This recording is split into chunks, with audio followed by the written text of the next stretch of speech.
Bienvenue à tous et toutes. Et puis, c'est un grand honneur pour moi d'être orateur maintenant durant cette conférence. Comme il vient de dire, j'aimerais parler sur le sujet de la sexualité. Alors, je vais partager mes slides avec vous maintenant. Alors, le sujet de cette conférence est la sexualité au sein du couple. J'ai pensé que j'aimerais vous montrer un peu plusieurs le contenu. Attendez voir, il y a juste un problème là avec ça. Voilà. Ah, c'est quand même bizarre. Mais bon, alors il y a tout à la fois. Alors le contenu, c'est quelques faits d'abord généraux sur la sexualité. Avec ça, j'aimerais commencer. Après, j'aimerais parler d'un sujet extrêmement intéressant et puis assez répandu, c'est le manque de libido. Alors, en principe, comment est-ce qu'on peut jouir cette sexualité et puis quels sont les problèmes aussi qui sont liés à cette sexualité.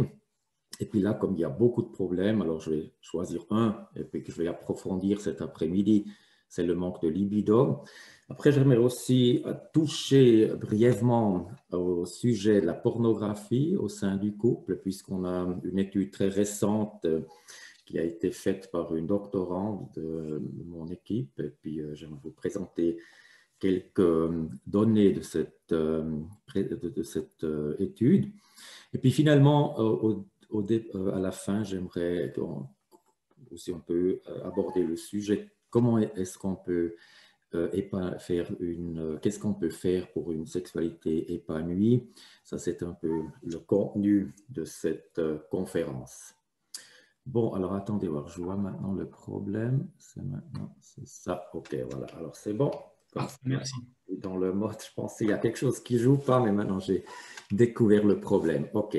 Alors, commençons avec les faits généraux sur la sexualité. Là, j'aimerais résumer quelques faits des études qui montrent un peu la signification de la sexualité pour le couple. Alors ça, c'est un sujet, je pense, qui est très important parce que l'idée de cette conférence est justement de montrer la signification de la sexualité d'une part et puis les problèmes liés à la sexualité de l'autre part et puis trouver des solutions en principe à la fin de la conférence.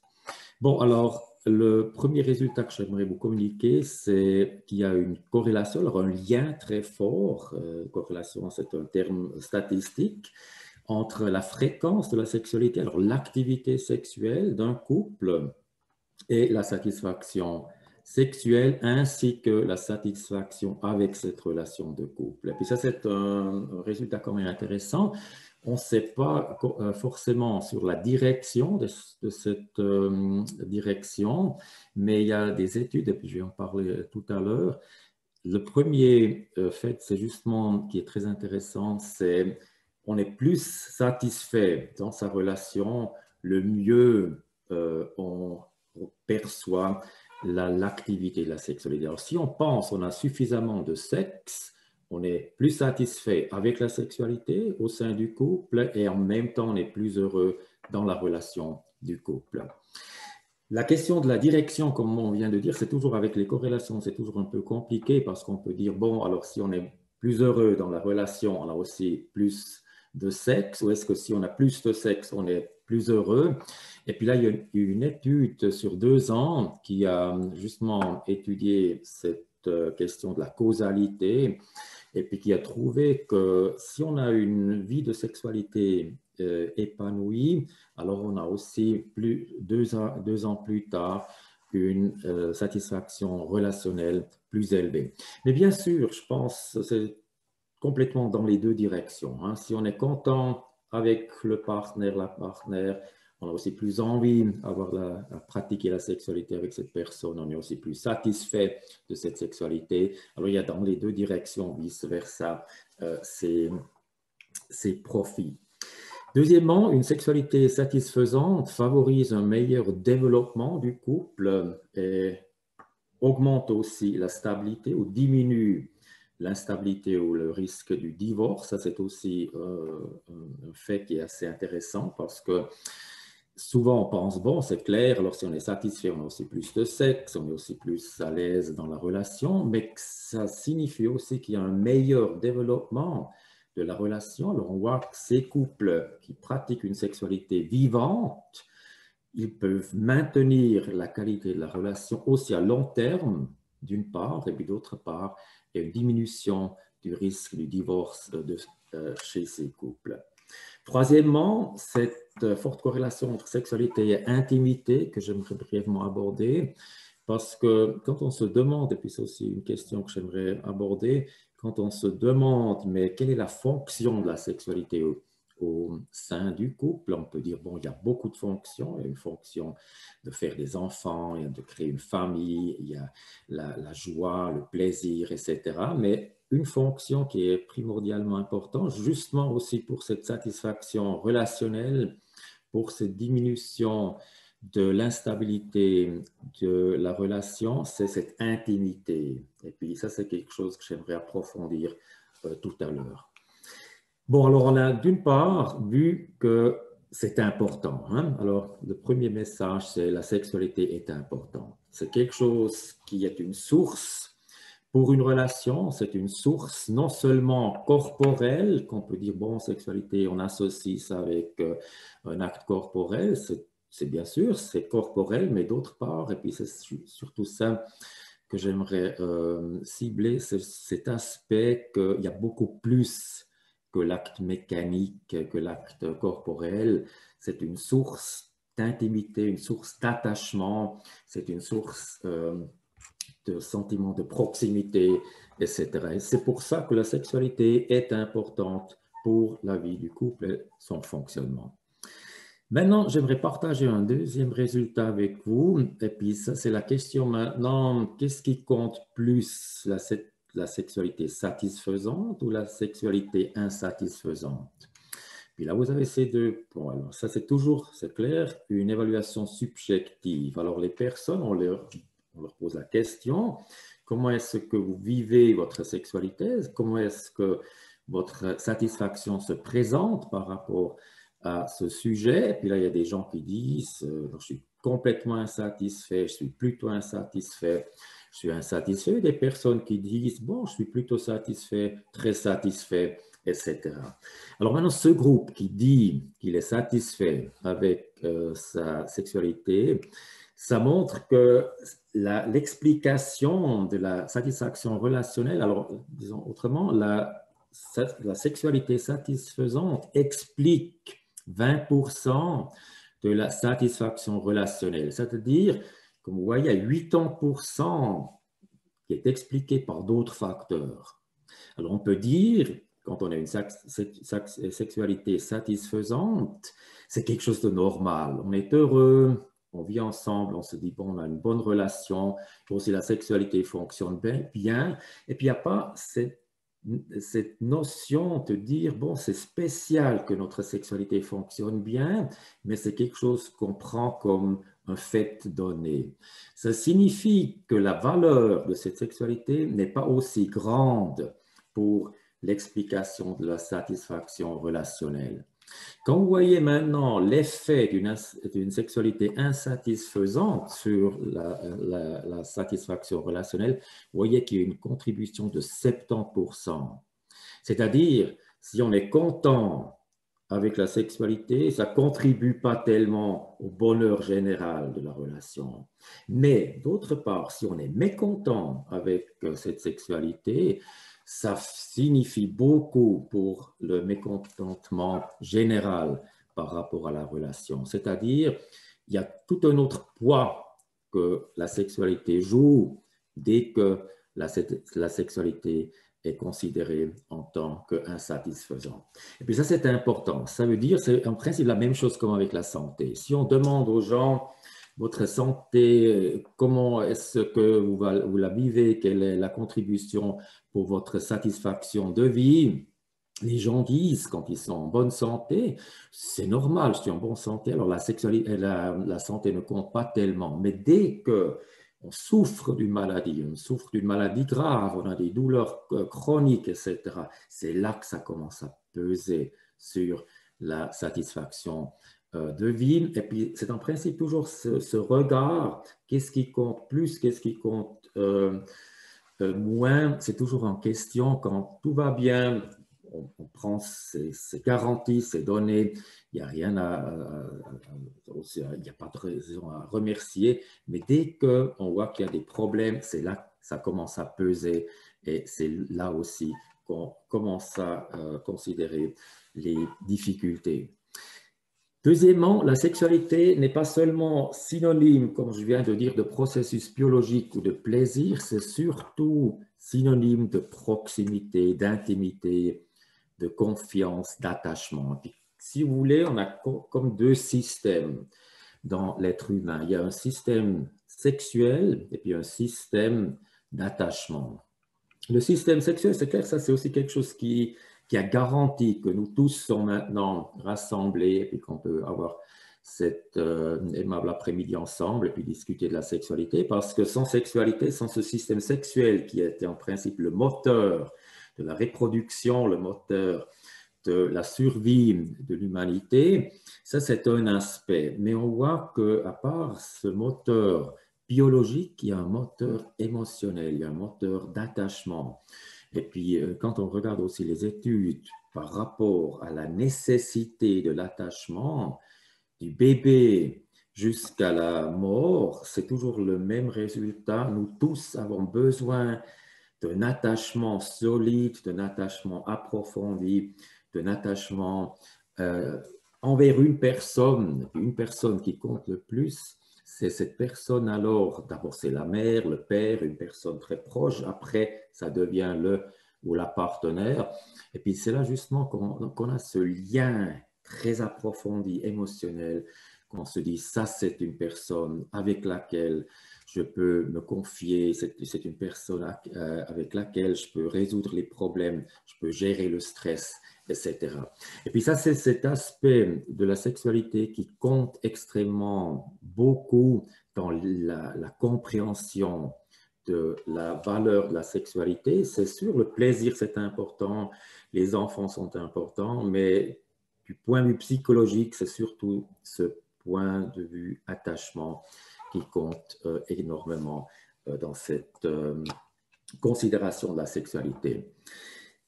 Troisièmement, la sexualité est un indicateur extrêmement sensible de la qualité de la relation. Alors, est-ce que quand on voit que la sexualité fonctionne bien, c'est toujours aussi un indice, un indicateur pour cette notion « tout va bien », je me sens à l'aise avec cette personne, je me sens bien, je me sens soutenu, je me sens compris, je me sens valorisé, je me sens respecté. Puis dès qu'il y a un manque dans ce respect, dans cette valorisation, dans ce soutien, c'est là qu'on commence à voir des fissures dans la sexualité.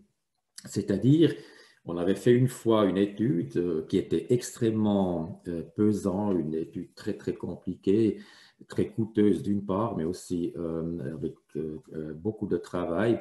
On avait, durant 3 mois, chaque jour invité des couples, puis une centaine de couples qui avaient chaque jour dû rapporter sur le stress qu'ils vivaient dans le quotidien et puis l'effet sur la satisfaction conjugale. Finalement, on n'a rien trouvé. Ça, c'était vraiment une frustration énorme dans ma carrière parce que c'était une grande étude avec beaucoup d'investissement et puis on n'avait rien trouvé. Puis là, au premier moment, j'étais très consterné. Puis je me disais, mais qu'est-ce qui se passait? Pourquoi on n'a rien trouvé? Parce qu'on sait d'autres études corrélatives que le stress a un effet ou est corrélé d'une manière négative avec la satisfaction relation. Pourquoi on ne voit ça pas dans le quotidien? Et puis l'idée, c'était justement que ça varie pas tous les jours. Vous voyez, c'est pas un jour on est très content, l'autre jour on est très mécontent, mais il y a une certaine évaluation de la relation, qu'on se dit, bon, je suis plus ou moins satisfait dans cette relation, je suis très satisfait. Et même si j'ai eu du stress aujourd'hui, ça n'a pas une répercussion directe sur mon évaluation de la satisfaction relationnelle. Mais par contre, et puis ça c'est l'idée qui m'est venue, alors regardons avec la sexualité. Si on ne prend pas l'évaluation de la satisfaction relationnelle, mais l'évaluation de la sexualité. Puis là, on voyait des effets énormes. Alors, quand on avait une journée très stressante, quand on avait des conflits avec le partenaire, on voyait tout de suite, il y avait une réduction dans le désir, il y avait une réduction dans l'activité sexuelle, il y avait une réduction significative dans la satisfaction sexuelle. Bon, alors revenons d'abord à cet aspect biologique, la sexualité. C'est quelque chose dont on parle beaucoup, dont on lit beaucoup dans les journaux, dans les magazines. C'est toujours en principe cette même idée. Il y a en principe, quand on a le rapport, quand on est dans le rapport sexuel ou quand on est dans un état d'être tombé amoureux, il y a tout un cocktail d'hormones qui est activé. Il y a d'une part des hormones qui sont activées du point de vue des hormones qui sont liées au bonheur par l'endorphine, l'oxytocine, qui est aussi un hormone d'attachement. Il y a des hormones d'humeur comme dopamine, sérotonine. Il y a des hormones de stress, comme vous voyez, adrénaline, cortisol, c'est-à-dire, alors, c'est toujours aussi un stress, c'est pas seulement un plaisir, mais c'est aussi le corps est activé, une excitation. Il y a l'hormone de sexualité comme le testostérone, vasopressine, une hormone qui réduit l'anxiété chez l'homme.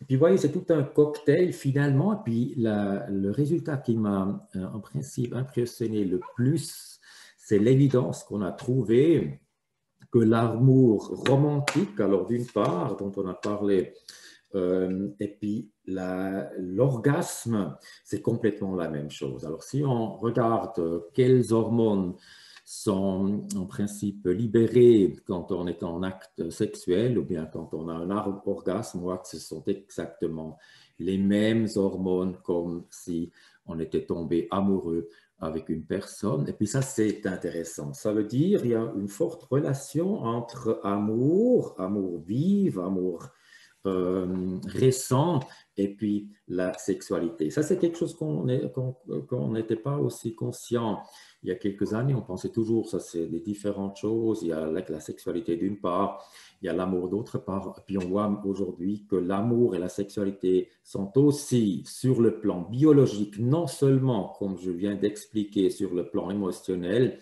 ils sont aussi fortement liés sur le plan biologique. Bon, alors passons, nous sommes toujours dans ce chapitre, la signification de la sexualité pour le couple.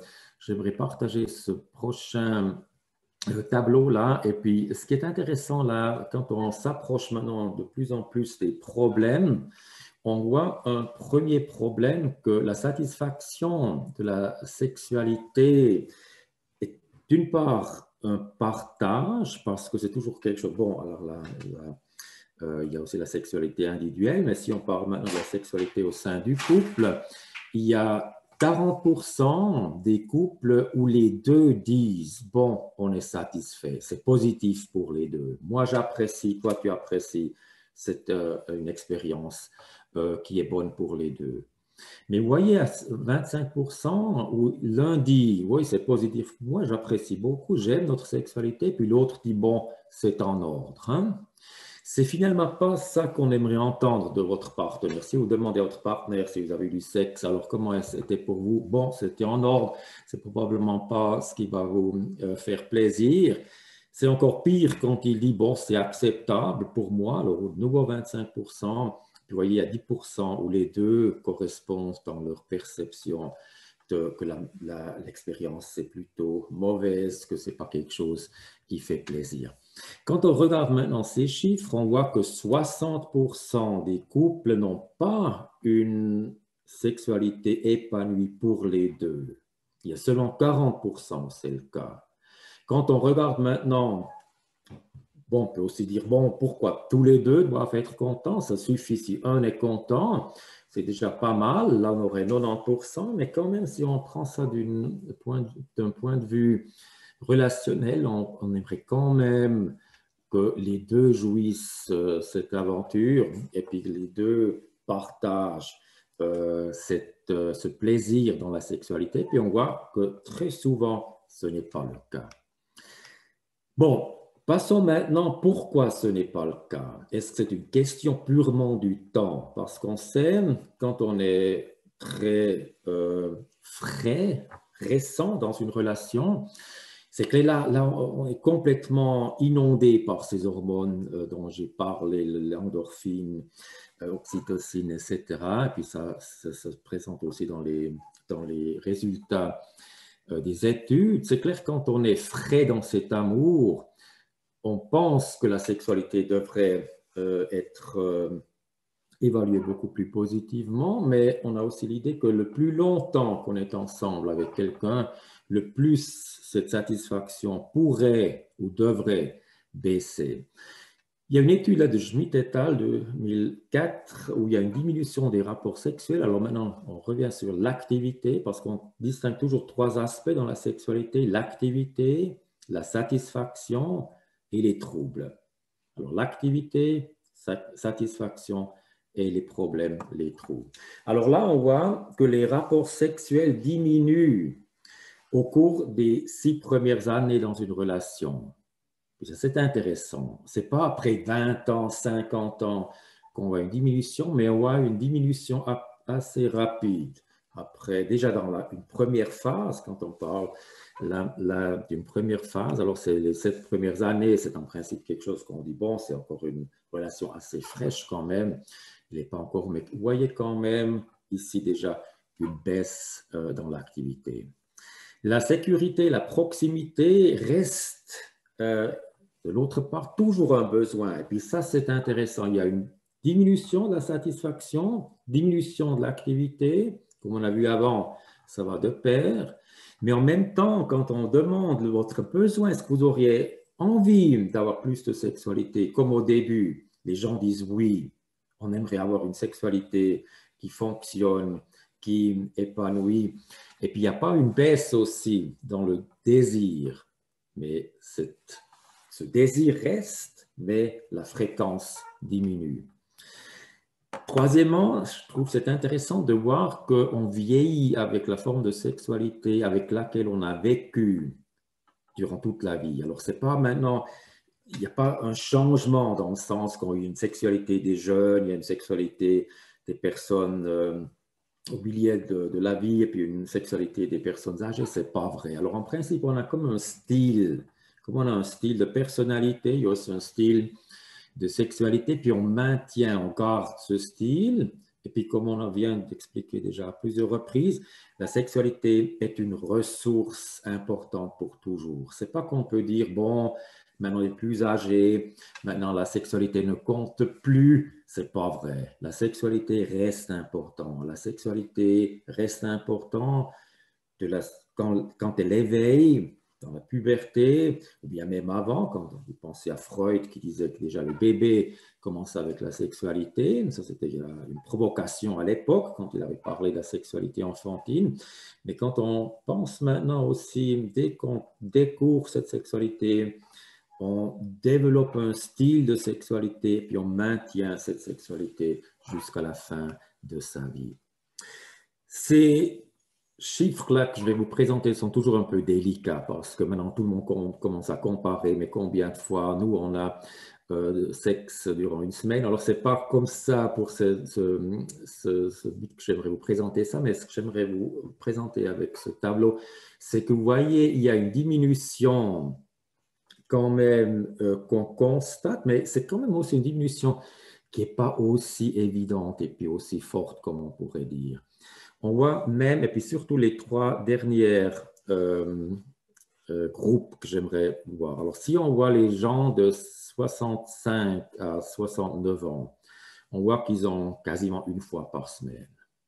Quand on regarde maintenant les gens au-dessus de 70 ans, de 75 ans, qui sont toujours sexuellement actifs, il n'y a pas de réduction.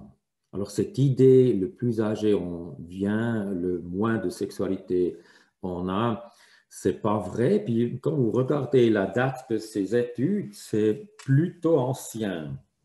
C'est-à-dire, aujourd'hui, on a encore beaucoup plus d'activités sexuelles chez les couples âgés, aussi à cause de Viagra, de cette pilule qui aide l'érection de l'homme. Et puis là, on voit en principe très intéressamment que la sexualité reste quelque chose d'important. Aussi, la fréquence reste. Ce n'est pas maintenant tout d'un coup, on voit que ça tombe à zéro, qu'on n'a plus de sexualité. Non, on voit que les gens pratiquent toujours la sexualité aussi au-dessus d'un certain âge, mais on voit aussi d'ailleurs qu'il y a une réduction. Cette réduction est liée à plusieurs facteurs dont je vais parler tout à l'heure.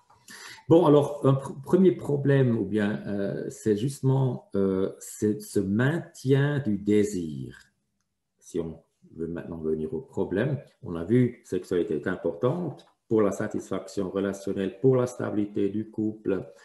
Le désir est quelque chose qu'on aimerait, qu'on maintient, mais en même temps, on voit aussi qu'une femme sur 3 et un homme sur 7 n'ont plus envie de faire l'amour. Quand on fait des sondages chez les couples dans la rue, on trouve qu'il y a quand même un nombre assez remarquable de couples qui disent non, il n'y a plus d'activité sexuelle chez nous. Jusqu'à 50% des couples se plaignent de troubles du désir, du libido. Il y a un manque de libido. Et puis maintenant, la question, c'est d'où est-ce que ce manque de libido vient? Qu'est-ce qui ne fonctionne plus chez ces couples? Pourquoi ils ont une activité réduite, une activité qui est tombée au-dessous du niveau en principe qu'on aimerait? Alors, laissez-moi parler du manque de désir, du manque de libido. Il y a d'une part un faible intérêt sexuel est considéré comme un problème majeur chez beaucoup de couples. Ça, c'est un message qu'on voit quand on demande aux couples quel est le problème sexuel dont vous souffrez le plus. C'est en principe dans toutes les études cet intérêt sexuel faible, alors ce manque de libido. Il n'y a pas des autres problèmes qui sont aussi fréquents comme on pourrait penser, comme les douleurs durant l'acte sexuel, mais il y a surtout le facteur primaire, c'est toujours ce manque du désir. La satisfaction sexuelle et la satisfaction relationnelle sont en conséquence plus basses. Alors ça a des répercussions, comme je viens de dire aussi au départ. Si on a peu de sexe, on est moins satisfait avec la sexualité, mais aussi avec la relation. Il y a quelque chose qui manque, il y a cette source d'émotionnalité qui manque, cet attachement qui est moins présent. Quand on parle d'un manque de libido, là, il y a McCarthy qui propose low sex couples, ça veut dire c'est des gens, et puis il parle d'environ 15% des couples qui ont moins que 25 fois par an, alors moins que toutes les 2 fois par semaine. Et puis il parle de no sex couples, c'est des gens, des couples qui ont moins que 10 fois par an. Et puis, dans la pratique, en tant que thérapeute de couple, je peux vous dire, il y a souvent des couples qui viennent. Et quand on adresse aussi leur sexualité, il y a des couples qui sont autour de 45, 50 ans, qui disent, on a depuis 15 ans, 20 ans, plus de sexualité. Après la naissance du deuxième enfant, il n'y avait plus de sexualité. Et puis, on n'a plus repris la sexualité. Alors, elle est comme endormie, entre guillemets, il n'y a plus de pratique de sexualité. Et puis ça, c'est assez fréquent. C'est quand même un problème, non seulement chez les couples en thérapie, mais aussi, comme je viens de dire, chez les couples dans la rue qu'on trouve ce manque de désir. Quelles sont des explications possibles, des causes pour ce manque de libido? Il y a d'une part des facteurs corporels, changements hormonels, il y a des maladies graves, des problèmes de fertilité, la fatigue, l'épuisement, il y a un handicap, il y a des douleurs chroniques, par exemple de ventre, de dos, etc., qui compliquent la vie sexuelle. Il y a manque de conscience de l'excitabilité vaginale de la femme, il y a manque d'absence de lubrification. Tout ça, c'est des facteurs corporels qui disent, bon, alors maintenant, s'il y a une lubrification réduite, c'est plus douloureux, ça fait moins plaisir. Et puis après, on réduit la fréquence parce qu'on a moins de plaisir. Au contraire, il y a des douleurs. Mais il y a aussi des facteurs corporels, par exemple, comme la tension physique élevée, la stimulation monotone. Alors, c'est la technique qui ne fonctionne plus. C'est toujours la même chose, c'est une répétition, une monotonie qui ne fait pas plaisir. C'est toujours, en principe, ça devient un peu ennuyeux, la sexualité, toujours la même position, la même heure, c'est fatigant. Et puis, il y a aussi l'effet de drogue, d'alcool, des médicaments qui réduisent ce libido sur le plan biologique. Prenons les facteurs psychologiques comme deuxième catégorie. Là, il y a par exemple une faible estime de soi. Alors, comme on a vu, la sexualité, c'est quelque chose d'extrêmement proche, c'est quelque chose où on s'ouvre, où on se montre nu, on se montre dans toute la fragilité. Et puis, c'est toujours aussi clair, si je ne me sens pas bien dans ma peau, alors je me sens plus vulnérable. Et puis, quand je suis plus vulnérable, c'est clair que la sexualité est un champ où je me sens moins à l'aise, parce que là, il faut se dénuder, il faut se montrer, il faut pratiquer avec quelqu'un, quelque chose de très intime sur le plan psychologique. Et puis, c'est clair que si on a maintenant, et puis l'estime de soi, ce n'est pas seulement l'idée que c'est une estime de soi faible généralement, mais aussi, par exemple, il y a une crise maintenant, on a perdu le travail, et puis ça a des répercussions sur l'estime de soi. Il y a aussi des facteurs psychologiques comme des fausses idées de féminité, de masculinité. Qu'est-ce que je dois faire en tant que femme quand on a un rapport sexuel? Qu'est-ce que je dois faire en tant qu'homme pour être un bon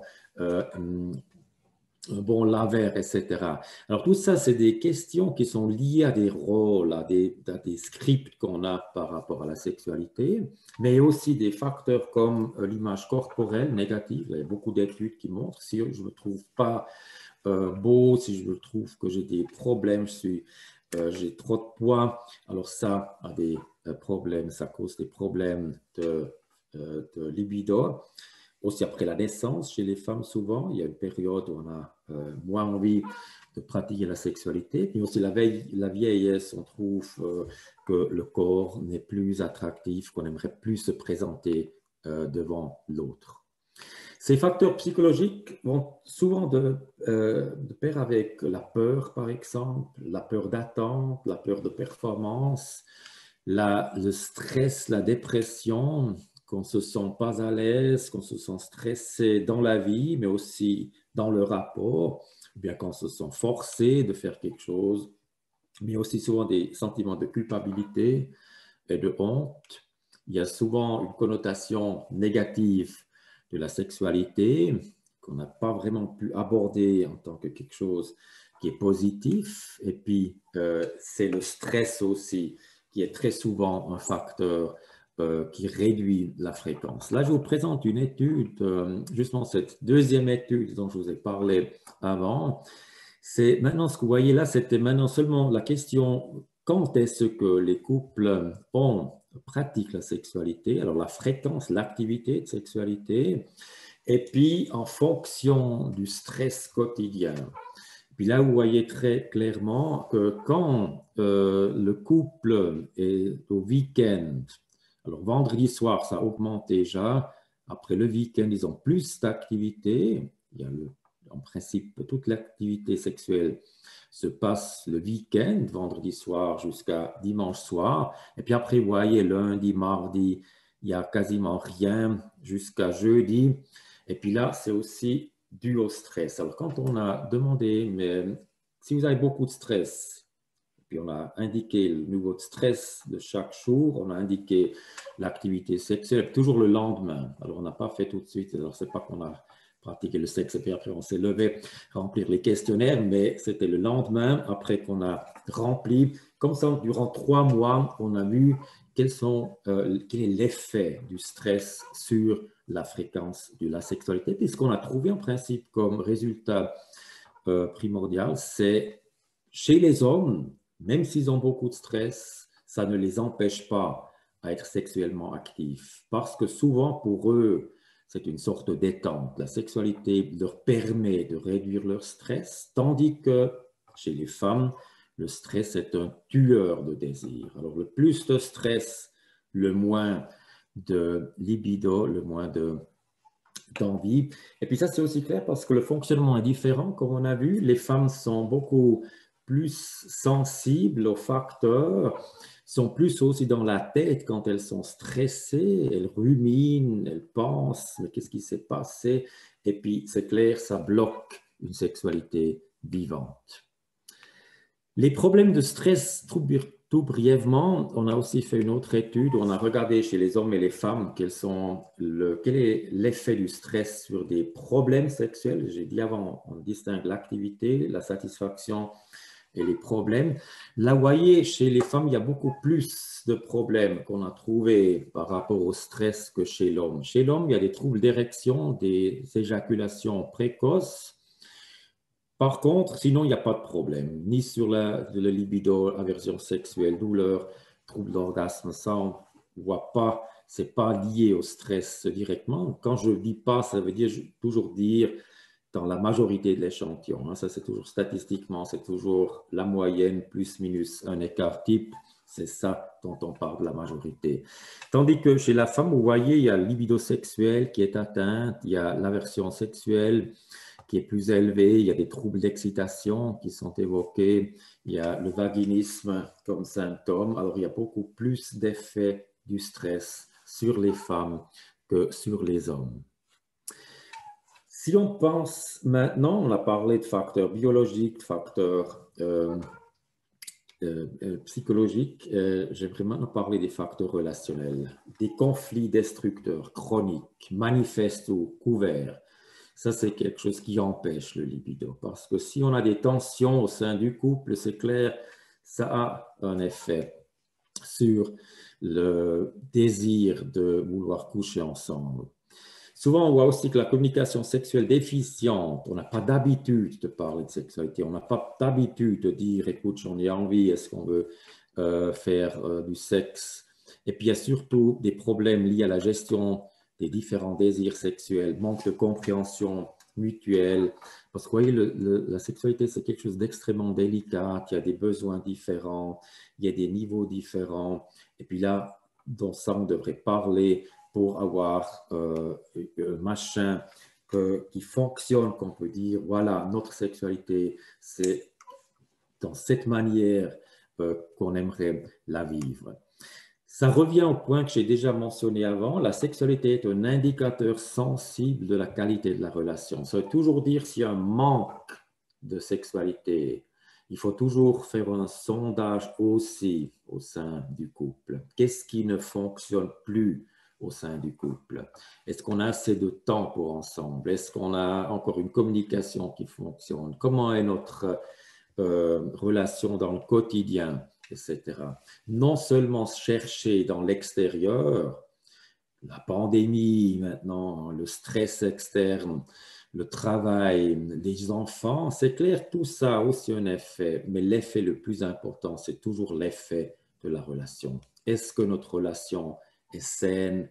Est-ce que notre relation fonctionne bien? Est-ce que je suis à l'aise dans notre relation? Il y a aussi des aspects biographiques et de personnalité qui sont importants. C'est clair, si quelqu'un avait des expériences sexuelles négatives, un abus antérieur, des expériences de violence sexuelle, des douleurs ou de malaise, une masturbation pathologique, ça a un effet négatif, un impact sur la sexualité. Aussi des expériences de relations antérieures, si on avait dans des relations précédentes des mauvaises expériences avec la sexualité, c'est clair, ça a aussi un effet, une influence sur la sexualité dans ce couple actuel.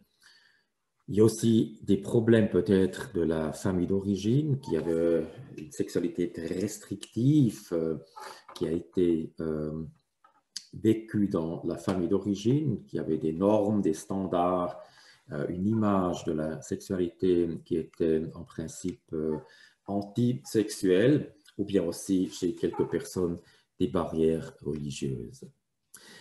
Bon, j'aimerais vous présenter maintenant une étude qui m'a quand même étonné quand je l'avais dans la main, parce que là, les chercheurs ont demandé quelles sont les causes, pourquoi il n'y a pas eu de sexualité la semaine passée.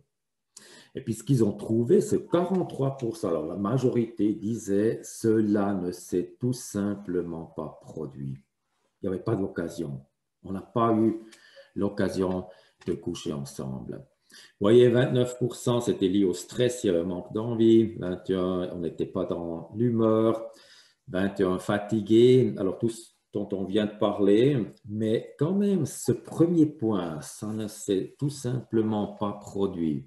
Ça, je trouve, c'est un effet très intéressant. Alors, en principe, les deux n'étaient pas contre, les deux avaient peut-être aussi envie, mais finalement, ils se sont couchés et puis il n'y avait pas de sexualité qui a eu lieu. Qu'est-ce qui ne fonctionnait pas? Qu'est-ce que ça veut nous dire, ce chiffre que quasiment une moitié n'a pas de sexualité parce que ça ne se s'est pas produit?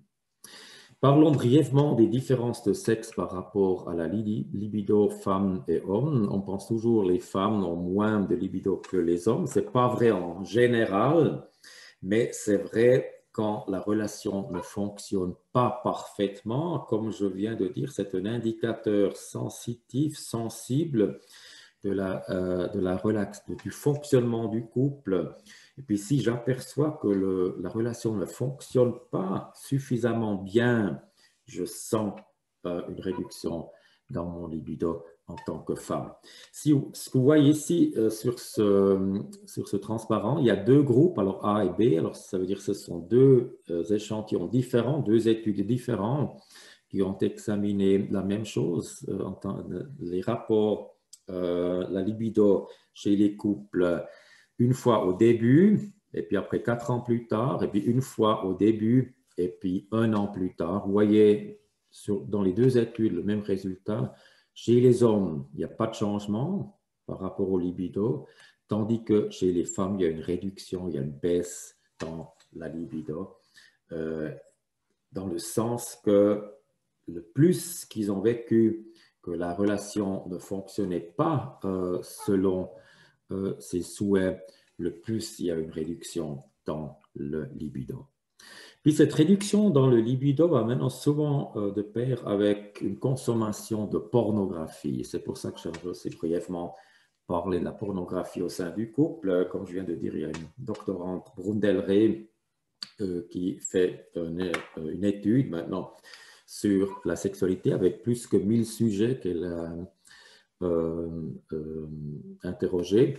Et puis, ce qu'elle a constaté, c'est quand même assez impressionnant. Je trouve que 93% des hommes ont indiqué qu'ils ont consommé des pornos au courant des derniers 12 mois. Il y avait 57% des femmes qui disaient qu'ils avaient consommé du porno. La question la plus importante qu'il adresse dans sa thèse, c'est est-ce qu'on consomme ce porno plutôt seul ou plutôt dans le couple? Et puis, ce qu'elle a constaté, ce qu'elle a trouvé, c'est les femmes, en principe, consomment les pornos plus ou moins seulement avec les hommes. Alors, c'est quelque chose de commun. On regarde un porno pour se stimuler, pour avoir un plaisir sexuel ensemble. Et puis, on voit que les hommes ont les deux modes. D'une part, ensemble, mais beaucoup aussi seuls. Et puis ça, c'est intéressant. Ça veut dire aussi, s'il y a un manque d'activité, il y a comme un ventile. Pour les hommes, il y a la pornographie. Alors, ils consomment plus de pornographie quand il n'y a pas assez d'activité sexuelle au sein du couple. Bon, maintenant, passons au dernier point de ma conférence. C'est qu'est-ce qu'on peut faire pour établir une sexualité épanouie? Et puis là, j'aimerais quand même aborder quelques points qui reprennent aussi un peu ce que je viens de dire, mais en même temps aussi dans le sens que vous pouvez voir un peu, c'est quand même, comme je viens de dire, c'est quelque chose de fragile, c'est quelque chose qui a besoin comme d'un sol d'humus qui cultive, qui permet une sexualité épanouie. Et puis, un premier point, c'est l'apparence soignée, c'est-à-dire se faire beau pour elle, se faire belle pour lui, etc. Ça, c'est un point qui est important. C'est aussi souvent quand on pose la question au couple, aussi en thérapie, mais d'où vient ce manque? C'est aussi, je le trouve plus attractif, je ne la trouve plus attractive. Et puis, c'est souvent pas seulement l'âge qui compte, ou, etc., mais c'est souvent aussi, je trouve que tu ne te soignes pas assez. C'est aussi quelque chose qui est intéressant maintenant dans le lockdown COVID. on voit que les gens se soignent moins, on se rase moins, on ne met plus les beaux vêtements, on se maquille plus parce qu'on se dit, bon, je suis toujours à la maison, personne ne me voit. C'est pas vrai, la partenaire me voit. Deuxièmement, il y a ce quotidien qui compte énormément. Comme on a vu avant, le quotidien, non seulement le stress, du stress on a parlé, mais d'autre part aussi cet échange qu'on a avec le partenaire. Comment on est avec l'autre, cette gentillesse vis-à-vis de lui ou d'elle, c'est ça qui compte énormément. Parce que vous voyez, et puis ça c'est une forme de communication qui est extrêmement importante, mais aussi souvent négligée. Quand on parle de communication, souvent on parle de la communication en tant que conflit. Alors comment on se dispute? Mais même si on prend un couple malheureux, on voit que la majorité du temps, il y a toujours la communication quotidienne qui est le facteur le plus important. C'est comment on se dit bonjour le matin quand on se réveille, comment on se dit au revoir quand on part, comment on se dit bonjour quand on revient le soir ensemble, comment est-ce qu'on interroge l'autre, puis on dit comment est-ce que ta journée s'est passée. C'est ça qui compte. Alors la qualité de la communication dans le quotidien, la gentillesse, l'attention qu'on apporte à l'autre. Et puis, quand il y a un manque de libido.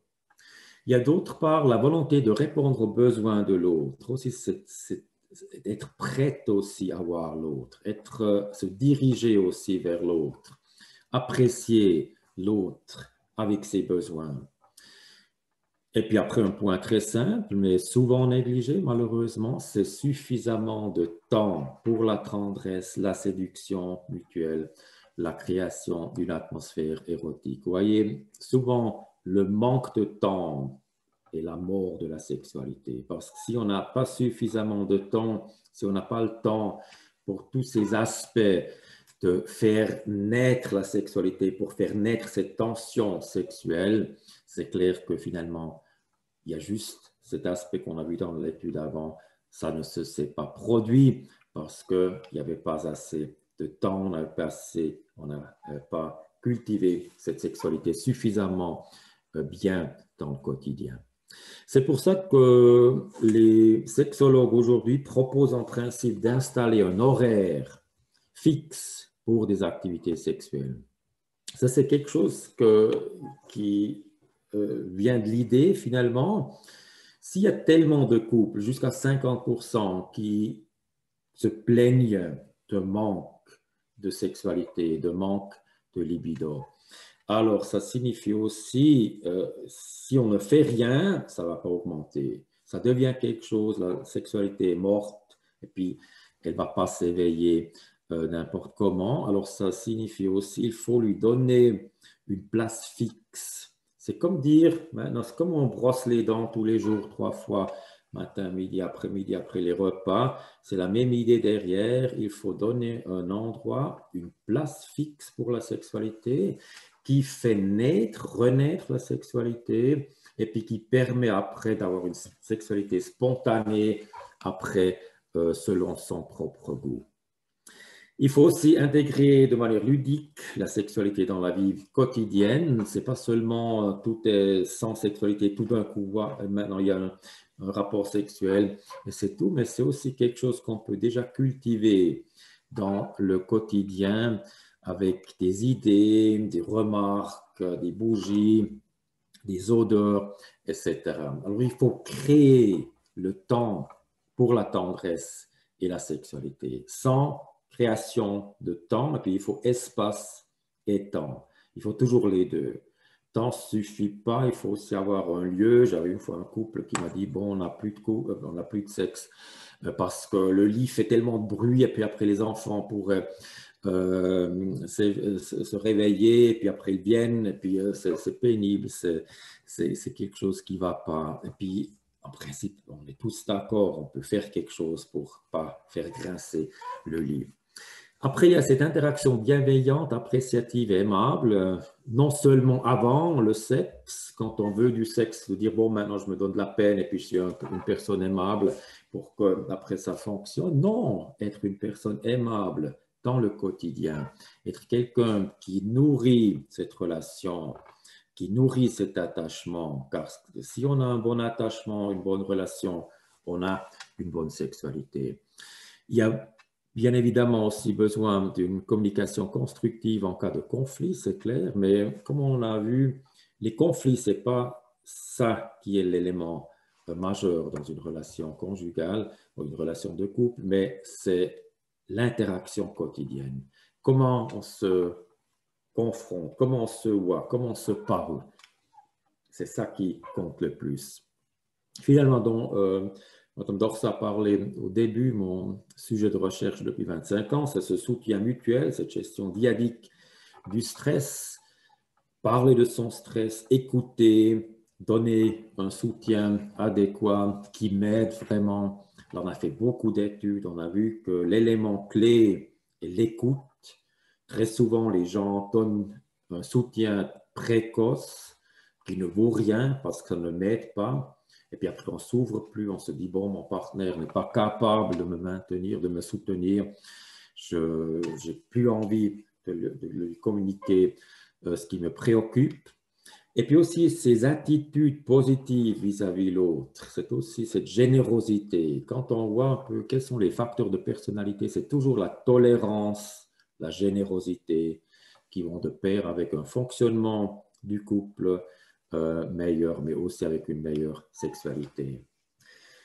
Il faut, de l'autre part, aussi renoncer à la pression de performance et aux attentes. Vous voyez, souvent, la sexualité est devenue quelque chose qui est très imprégné d'attentes, d'attente de performation. Il y a quelque chose, je dois se satisfaire, on doit tous les deux avoir l'orgasme en même temps. Tout ça, c'est dysfonctionnel, vous voyez, parce qu'il faut le plaisir, il faut cet attachement, même s'il n'y a pas d'orgasme chez les deux, s'il y a seulement une sexualité qui remplit, qui nourrit ce besoin d'attachement, il y a déjà une bonne fonction.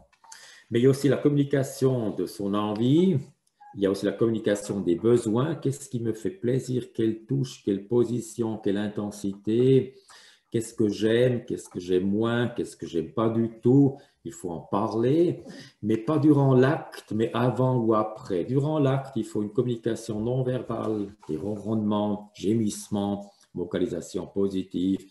C'est ça l'idée finalement, qu'il y a une communication sexuelle avant ou après, mais une communication non verbale après, durant l'acte.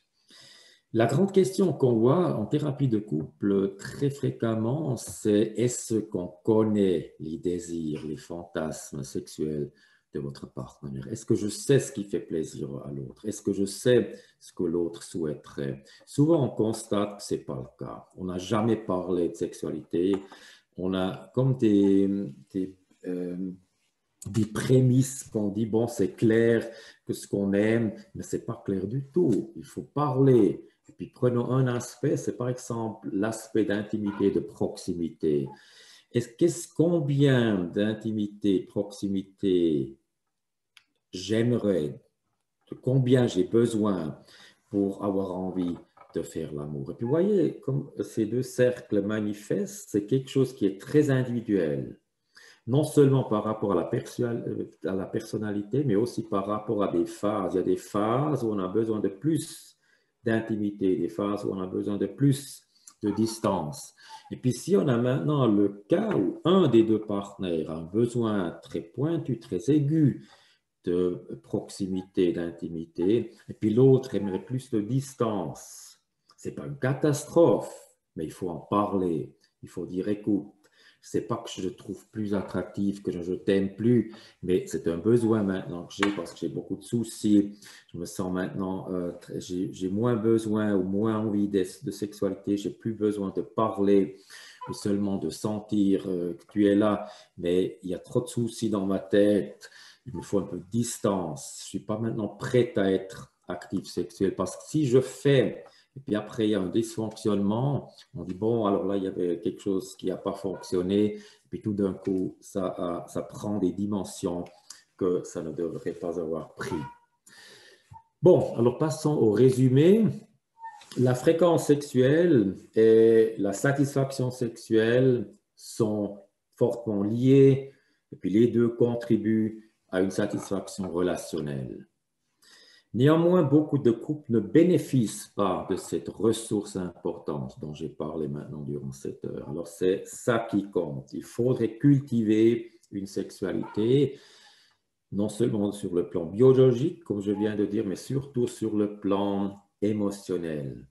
Mais si on a maintenant cette sexualité qui devient de plus en plus faible dans la vie, il y a ce manque de désir sexuel qui est très répandu, ça cause plusieurs problèmes au sein du couple, mais aussi plusieurs problèmes contribuent à ce manque de sexualité. Et puis le devoir du couple est de détecter de dépister quels sont les problèmes. Pourquoi notre sexualité a baissé? Pourquoi il y a ce manque de sexualité? Comme je vous ai dit, en principe, le besoin reste le même jusqu'à l'âge avancé. Mais pourquoi maintenant, dans notre état, à notre âge, on n'a plus tellement envie? Quelles sont les raisons derrière les causes qu'il faut connaître? Et puis après, il faut cultiver, c'est un effort, c'est un projet du couple, la sexualité épanouie. Ce n'est pas quelque chose qu'un ou l'autre peut faire. C'est un projet du couple ensemble. On doit créer la base et les conditions pour une sexualité épanouie. Comme on a vu, il faut du temps, il faut de l'espace, et puis il faut de bonnes conditions. Finalement, on peut faire ça dans une formule qui dit la proximité émotionnelle. Alors, la positivité que je reçois, que je donne dans le quotidien, le soutien que je reçois, que je donne dans le quotidien, ce soutien mutuel, la communication qu'on a dans le quotidien, par rapport au conflit, mais aussi par rapport à la gestion de la vie, tout simplement, le temps et l'espace, ça c'est une base extrêmement primordiale. En plus, il faut l'engagement, ce qu'on appelle dans le terminus technicus commitment, c'est-à-dire je dois sentir que cette personne s'engage pour la relation, qu'elle s'intéresse à cette relation, qu'il y a des efforts pour cette relation. Et puis quand il y a les deux, il y a une sexualité épanouie. Je vous remercie pour votre intérêt et pour votre attention. Merci bien.